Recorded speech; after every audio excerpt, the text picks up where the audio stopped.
perguntar duas coisas assim na sequência para o senhor desenvolver do jeito que o senhor achar melhor aí. Uma é a sua visão de Deus na época, porque muitas vezes a gente projeta, né? Os pais como os pais são e a gente começa a ter aquela mesma visão de Deus. E se houve um momento que o senhor teve um encontro, assim, né? O que Deus te encontrou, o senhor encontrou Deus, como é que foi isso, né? Mas eu queria que o senhor começasse pela visão de Deus na época. Assim, eu tinha uma visão de um Deus extremamente castrador. Sempre que as pessoas chegavam para mim, elas chegavam como que normatizando o comportamento e ameaçando como o inferno. Então, assim, eu rechaçava isso, como diz aí, né? Já que eu vou pro inferno, então vou abraçar o capeta. Porque é isso que o povo fala, né? Só vou abraçar o capeta que já tá bom. E eu tinha uma visão, assim, odiosa, porque eu entendia que os impulsos que eu sentia dentro de mim não foram escolhidos por mim e por ignorância minha eu os atribuía a Deus. Entendi. E por atribuir a Deus, eu atribuía que Deus tinha feito em mim algo deficiente e que depois ele escreveu nesse livro preto chamado Bíblia e agora ele me recusava a respeito disso. Eu acho interessante porque um dia um pastor vai me evangelizar e vai falar de Satanás, que ele foi precipitado do céu. Eu virei, olha pastor, eu não quero saber do seu Deus. Ele não consegue resolver os problemas da casa dele e ele ainda joga o Satanás para o mundo para eu resolver o problema. Então, por favor, não vou lidar com essas coisas. Então, assim, era uma racionalidade. A experiência que a gente tem com Deus, ela transcende a racionalidade. O culto é racional, mas o encontro com Deus é um encontro, como um imprint que a gente falou da mãe, que o filho olha e fala, do olhar, né? Do olhar. Um dia Deus olhou para mim e eu olhei para ele. Isso tudo aconteceu assim, meus pais já haviam convertido. Houve uma pessoa muito singular, que é a irmã Dulce, que me amou independente do meu comportamento. Então, quando a gente tem acolhimento, a gente tem capacidade de abrir o coração, aceitação, e isso foi se dando dessa forma. 2 fatores aconteceram que eu acho que foi assim cruciais. O primeiro, uma decepção amorosa, porque eu enfrentei meus pais, a sociedade, e comecei a manter um relacionamento com uma pessoa na época e eu descobri que não era aquilo em nível de investimento.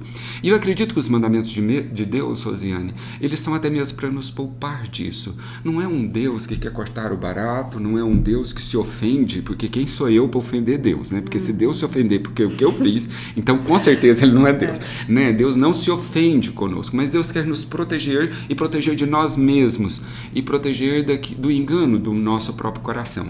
Então eu tive essa decepção. E a segunda coisa é que ouvindo, como vocês estão fazendo aqui um podcast, na minha época não existia isso, existia fita cassete. E minha mãe saiu e deixou aquelas fitas e eu falei assim, vou ver o que aqueles crentes alienados estão... Cara, eu abri, ela começou a falar do plano da salvação, e ela começou a falar que Deus me amava. Era a Valnice Milhomes, né? E ela falava que Deus me amava, que Deus me desejava.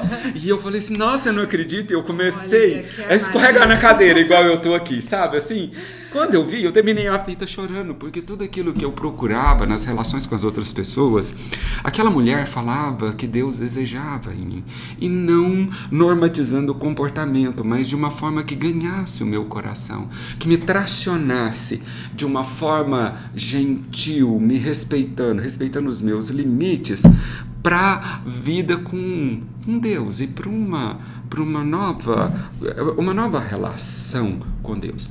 E aí eu pude entender algumas coisas a respeito desse comportamento de desejar a pessoa do mesmo sexo, que Deus só vê 2 tipos de pessoas. Ele vê as pessoas que estão mortas e as pessoas que são vivas. As pessoas que são mortas têm um imprint com Jesus e nascem de novo. E agora elas estão vivas. E dentro desse imprint, Deus tem um convite para mim e para você. E o convite é viver a santificação. E o convite da santificação não é um convite de não ter sentimentos. Porque tanto o hétero como a pessoa que tem atração pelo mesmo sexo, eles são atraídos para fora do casamento por outra pessoa. Sim. Você, o Fernando, nós, qualquer pessoa pode ser. Às vezes a gente percebe que dentro da igreja as pessoas acham assim que um pouco de heterossexualidade cobre multidões de pecado. Então é assim, se eu for hétero eu posso pecar em todas as outras coisas porque é socialmente aceito. Isso é só uma condição social. Então eu entendo assim que Deus nos chama para andar com Ele, e a santidade é ser como Cristo é, e entendo ainda mais que não é não ter desejo, é simplesmente não se permitir ser dominado, escravizado, contido por aqueles desejos.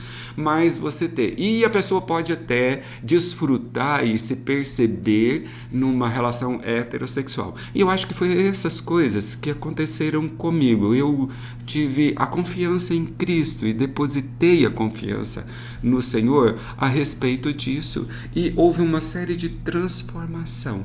Porque eu entendo que esse é o plano de Deus. Nós sermos como Ele, e o objetivo não é conforto. Não é confortável. Às vezes a gente tem que lutar contra muitas coisas, e a vida é sempre uma peleja, mas é desenvolver o meu caráter. E eu acredito que esse é o propósito de Deus para todos nós. E tem sido um presente e um desafio para mim essa caminhada com o Senhor. Maravilha. Muito bom, né?